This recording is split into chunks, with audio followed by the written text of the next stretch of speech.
ચોમાસામાં શરીરને fit and fine રાખવાની ટિપ્સ. હું ડોક્ટર દિવ્યતા આજકિયા. ટિપ્સ નંબર 1, ઉકાળેલું પાણી પીવો, જેથી કરીને પેટની બીમારી તેમજ ચેપ અને વાયરસથી બચી શકાય. ટિપ્સ નંબર 2, હળવા અને સૂકા કપડાં પહેરો, જેથી ભીના કપડાથી ફૂગની સ્કિનની બીમારીને અટકાવી શકાય. વારંવાર હાથ સાબુથી ધોવો, જેથી શરદી ખાંસી જેવી ચેપથી બચી શકાય છે. ટિપ્સ નંબર 4, પર્યાપ્ત ઊંઘ લો, જેથી રોગ પ્રતિકારક શક્તિ વધે અને તન અને મન તંદુરસ્ત રહે. ટિપ્સ નંબર 5, તાજું અને સાત્વિક ખોરાક ખાઓ.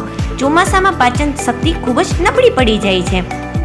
ટિપ્સ નંબર 6, વ્યાયામ અને યોગ કરો.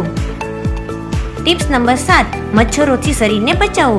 ચોમાસામાં ડેન્ગ્યુ, મેલેરિયા, ચિકનગુનિયાના મચ્છરો વધે છે. ટિપ્સ નંબર 8, શક્ય હોય ત્યાં સુધી રોજ વરસાદમાં પલળવાનું ટાળો.